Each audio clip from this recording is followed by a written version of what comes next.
Great to see everyone today. Just ask you to all rub your hands together to wake up those people who are over here on this side. Yeah, and let's do a little bit of creativity. Whisper a little all over the room together to everyone. Feel the energy. A little bit on yourself. You can even pinch yourself to remind yourself we're all creative beings. Sometimes we forget it took me 24 years to realize I was a creative human being. So it's beautiful to be hosting this. It's been my dream for a long time, and it's taken almost 25 years for us to build the relationships. When I came back to India, I had resigned from UNESCO at that time, came back to try to build something on the grassroots level. And so it's a homecoming of sorts for me. So thank you, Joyce and Abhinav, for re-welcoming me back into the UNESCO family. But to build all these new relationships in India all over the years, it's been a process, and it's been a real joy and an expansive experience for me. So I'd like to start with a little story. Many of you may have heard it, but so there was a guy who was standing, let's say our guest today, Rajendra Singh Ji, is with us. He'll be speaking shortly. So Rajendra Bhai was standing under a street light, and our friend I'll say this, our friend Joyce came up, said, "What are you doing, Rajendra Ji?" And he said, "I'm looking for my key. I lost my key." So then Joyce, being very helpful, started to say, "Oh, look around, where's the key?" And then after an hour or so, Joyce got a little bit tired, and she said, "Rajendra Ji, where did you last see the key?" And he said, "Oh, I saw it over there in the forest. I last had it in the forest." She said, why are we looking for under the street light? And he said, "Oh, because it's much easier. There's light here. There it's dark." So this is the key, which I think is there in the story, is creativity. The key, if we look around at the meta crises, from climate change to poverty, to a whole range of other issues that the planet is facing right now, maybe the way out is creativity. The problem is, to get to that key is not easy. To get to the key, people working in education, everybody understands creativity. Everyone I was surprised at least 24 times the word creativity is mentioned in the new education policy. Institutions like the World Economic Forum is saying creativity is one of the 21st century skills that we need to learn. So everybody is in agreement, but how to get to that key? And what's preventing us? So one thing which is preventing us is our own conditioning. Right? It's much easier to be under the light and with the conditioning, we'll look around there. The second thing that's preventing us is maybe a bit of fear. What's going to happen if we go into the unknown jungle and start looking for that key?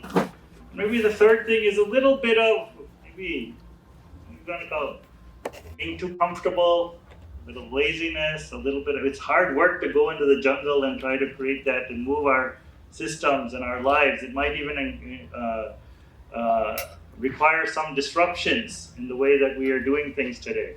And so these are the things that I've found that are usually blocking us from moving in that direction. So the invitation is there's already people though the good news is that there are people who are moving in that direction already, who are ready to go into the jungle, who are already in the jungle. They know how to start to do things in the wild again.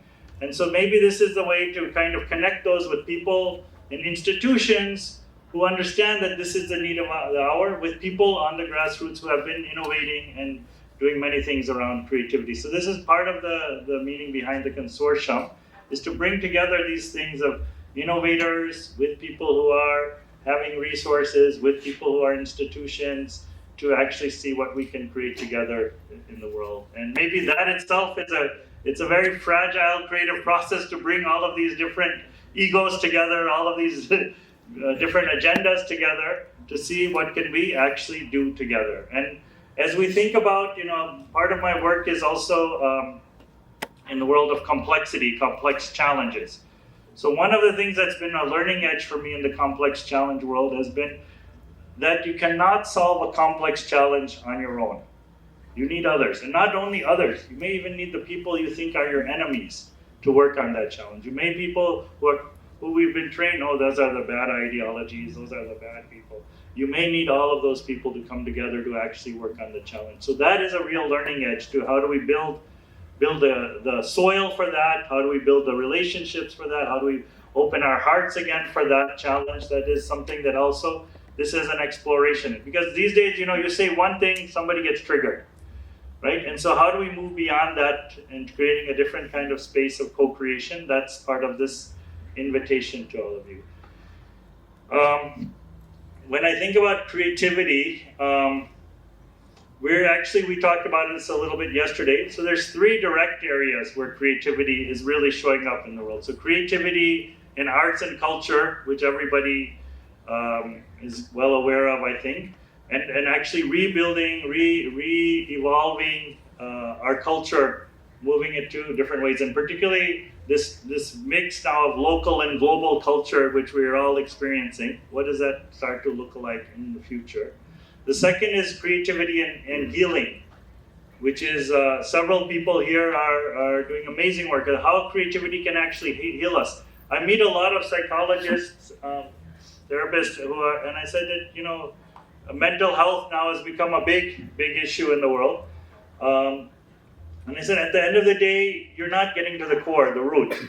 The root is that we have been disconnected from community, from nature, and from our own creativity. So if we start to connect to our creativity, that itself regenerates and heals so many things. And unless we do that, you can do whatever you're doing, at the end of the day, you'll end up taking pills. And so we need to think at a deeper level of how we can regenerate much of the things that we've lost. We've gained a lot in the last 100 years, but maybe now the question is also looking more and more, what have we lost in that process? And so that's the second thing. And the third is creativity and innovation, problem solving. And so a lot of the problems and the challenges that we are facing in the world cannot be solved using the same thinking that has created them. So we need very new approaches. And I think there's amazing work that people are doing in this room around really nurturing, again, the creative mind for problem solving. And of course, there's creativity for the pure enjoyment of it, for the joy of it. There's a lot of research that's happening in the brain now around the brain research around creativity. So up to now, a lot of the creativity was assessed in 2 ways, right? What is the creative output? So then you have a whole group of people who are saying we're creative, and the majority mass is saying we're not creative. But in fact, in everyday small things, creativity shows up. So maybe that's not the right way to assess it. Or it's been assessed, and these are some qualities of a creative human being. So there's these psychometric tests. But now the brain research is actually trying to look at what is the processes around creativity. And it's a very interesting thing that's happening, is that there's 2 different things that are going on in the brain.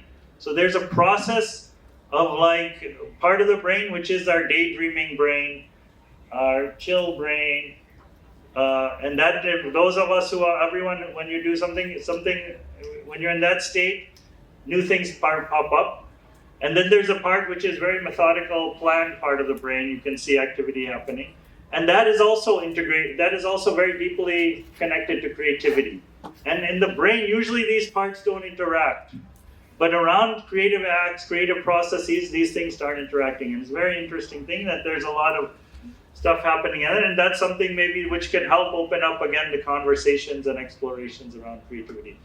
The challenge I think we're facing is that everything we're learning about creativity, what happens in the school is not designed necessarily to nurture that. The school is, as we know, was designed, much of it, for the Industrial Revolution, the Industrial Age, and now we're entering a new age. And the kinds of things, like simple things, like if we think about this daydreaming as a part of creativity, right? Or we like in Swaraj University, some of my Kojis, they say just being is part of that, right? So there's no process really in the school which is saying, hey, be daydreaming, though luckily a lot of people do that, but it's not really encouraged, right? And also if we think about something like prototyping, which means really focused kinds of engagement, and it requires time and energy. That again, there's not enough time in the school, the way it's designed, to actually do those kinds of things. Like you do something and you turn it in once and you get a grade and it's finished. But actually what we're learning, that anything that's meaningful in the world requires layers and layers of revision and iteration that's happening. And so what I think is that we have a design problem, and we had shared with many of you the Sir Ken Robinson's talk, famous talk. Millions of people have liked it, and nobody has really refuted it, about how schools are designed to kill creativity. And so maybe part of what we're trying to do is to create a space for actually reimagining education, to be able to be more open. If the soil is there, a lot of the things naturally will start happening if the soil is good. And this is, principle I've learned with many of my farming gurus, is the key to any beautiful farming, it starts with the soil. So if we create beautiful soil for the learning environments that we have, the schools, the non-formal centers, the different spaces, even our family spaces, lots of things can flow from there.